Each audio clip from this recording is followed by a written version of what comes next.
안녕하십니까. 필받은 부동산 필부TV입니다. 오늘은 최근 다북마을 재개발 조합에서 조합원들에게 보낸 비례율 상승에 관한 공문에 대해서 잠시 말씀드리고, 이 부분에 대해서 조합원들 문의가 많으셨기 때문에 제가 예를 들어서 어떻게 상승이 됐는지 이 부분도 설명을 드리겠습니다. 그리고 최근 들어서 조합원 물건 중에서 감정평가 금액이 낮은 게 좋으냐 아니면 높은 게 좋으냐 이런 문의도 좀 많이 있으셔서, 제가 뭐 높으면 안 좋고 낮으면 안 좋고 이 부분이 아니고, 높은 물건들은 또 어떤 장점이 있고 이런 부분들에 대해서 잠시 설명드리겠습니다. 네, 제가 화면으로 잠시 설명드리면은, 감정평가 금액은 사업구역 내에 조합원들이 가지고 있는 건물이나 토지에 대한 평가 금액이고, 요 감정평가 금액은 일종의 기준값이 되기 때문에 요거는 뭐 다 알고 계실 거라고 제가 생각하고 있습니다. 지금 최근에 조합에서 공문을 보낸 비례율 부분, 요 부분을 집중적으로 제가 설명을 드릴게요. 기존에 이제 다복마을 같은 경우에는 비례율이 100.04%에서 104.9%로 상향 조정한다고 지금 최근에 조합원들에게 공문을 보냈는데, 이게 무슨 내용인지 우선은 알아보기 전에 비례율이 뭔지를 제가 우선 설명을 드리겠습니다. 사실 지금 공식은 이렇게 되어 있는데, 원래대로 하면은 여기가 말이 좀 어려운 말들이 들어 있는데 제가 조금 쉬운 말로 바꿔봤습니다. 그래서 이제 총 분양 수익, 조합이라 분양, 일반 분양, 상가 분양 등 모든 총 분양 수익에서 총 사업비, 그러니까 건설사가 가져가는 공사비 아니면은 지금 무이자 대출 나가는 이런 금융 비용들, 모든 비용들을 뺀 금액을 조합원 감정평가 금액, 저희가 알고 있는 각각 개별 감정평가 금액의 총합으로 나누게 되면은 실제적으로 비례율이 나오는데, 이 비례율이 100%가 되면은, 뭐 예를 들면 공사가 완료됐을 때 조합원들한테 추가 분담금이 없는 상태죠. 만일에 100%가 안 되게 되면은 나머지 금액을 조합원들이 다 나눠서 내야 되는 거고, 100%가 넘게 되면은 조합원들한테 더 오히려 이익이 남는다, 이런 내용으로 보시면 될 것 같습니다. 그래서 지금 보시면은 다복마을 같은 경우에는 지금 총 분양 수익이 4,261억입니다. 거기다가 총 사업비가 3,560억, 그리고 조합원 감정평가 금액 총합 요거는 668억, 요렇게 해서 지금 100%로 곱해보면은 104.9%로 상승이 됐는데, 요게 사실은 사업비가 늘어나는 경우는 거의 없죠. 사실 사업비가 줄어드는 경우는 거의 없죠. 사업비는 계속 늘어나고 시간이 지나면 좀 지연이 되거나 이러면 더 늘어날 수는 있기 때문에 사업비가 줄어드는 경우는 없기 때문에 분양 수익이 늘어났다고 보면 되는데, 이번에 이렇게 104.9%로 올라간 경우는 일반 분양 금액을 평당 분양가를 올렸기 때문에 이렇게 분양 수익이 늘어났다고 보시면 됩니다. 그래서 조합원, 기존의 조합원 비례율이 100.4%에서 104.9% 이렇게 상향 조정이 됐다고 보시면 될 것 같습니다.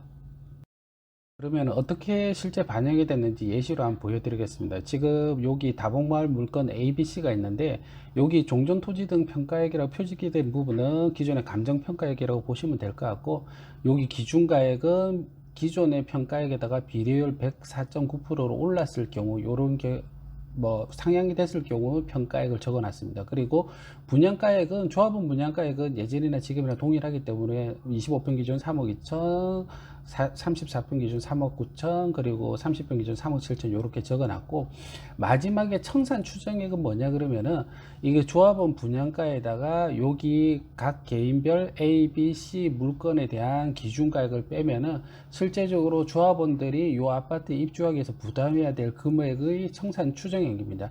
그래서 지금 기존의 A라는 물건은 7천만 원이었는데 비례율이 104.9%로 올라감에 따라서 실제적으로 기준가액이 7,343만 원, 약 300만, 350 정도가 상향 평가됐습니다. 그래서 분양가액에서 7천만 원을 빼주는 게 아니고 7,300을 빼주기 때문에 청산 추정액이 기존보다도 약 조합원들이 추가적으로 낼 비용들이 약 340만 원이 줄었다고 보시면 될 것 같습니다.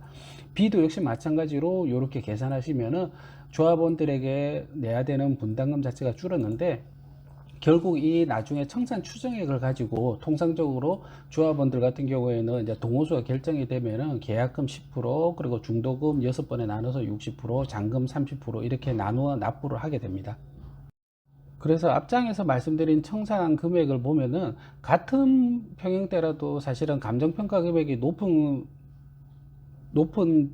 물건들 같은 경우에는 청산 금액 자체가 낮게 되는 거죠. 감정평가를 이미 많이 받았기 때문에 청산 금액, 그러니까 조합원 분담금이 낮게 되는데, 실제적으로 이제 시중에서 거래가 될 때는 감정평가 금액이 높은 것들은 거래가 사실은 조금 낮은 것보다는 조금 거래가 잘 안 됐거든요. 그런데 이제 실제적으로 만일에 감정평가 금액이 높다 그래서 무조건 물건 자체가 조금 불리하냐, 그런 내용은 아닙니다.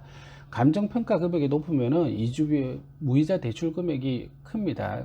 다복말 같은 경우에는 감정평가 금액에서 60%까지 이주비 무이자 대출을 해줬기 때문에 실제적으로 무이자 대출이 크고, 청산 금액 자체가 이 감정평가 금액이 크기 때문에 중도금 대출이 상대적으로 적어지죠. 예, 그렇기 때문에 중도금 후불제, 이자 후불제가 될 경우에는 사실은 중도금에 대한 이자 부분이 상당히 적어질 것으로 생각하고 있습니다. 그리고 비례율이 지금처럼 4.9% 상승하게 되면은 다른 감정평가금이 낮은 그 물건들보다 비례율 상승 폭이 더 크기 때문에, 상승 금액이 더 크기 때문에 추가적인 조합원 이익이 기대가 되고요. 그리고 요거는 이제 다복말 부분은 아니지만은, 만일에 다복말하고 비슷한 재개발이 있는데 거기는 아직 관리 처분이 나지 않았다 그러면은, 조합원들이 평형대를 선택할 때는 사실은 감정평가 금액이 높은 물건들이 희망 평형대 선택하기에는 당연히 유리하기 때문에 그런 부분들은 따로 고려를 해 보실 필요는 있습니다. 그렇지만은 이제 지금 감정평가 금액이 좀 높게 되면은 사실은 이제 분양권을 거래를 하게 될 때 이제 매수자들이 내야 되는 초기 자본이 상당히 좀 높아집니다. 그래서 감정평가 금액이 낮은 물건들보다는 거래 속도가 상당히 느리지만은, 실입주를 고려하시거나 아니면은 뭐 현금적으로 조금 여유가 있으신 분들은 지금 감정평가 금액이 높은 거를 사시게 되는 경우, 뭐 무이자 대출 자체가 60%가 입주 시에 내는 거기 때문에 실제적으로 청산 금액 자체가 작아져서 중도금 대출 후 이자 내는 부분들이 상당히 세이브 될 수 있습니다. 이런 부분들은 참고로 하셔가지고 본인의 재정 상황에 맞는 분양권을 선택하시면 될 것 같습니다. 이상으로 필부TV에서 알려드렸습니다. 감사합니다.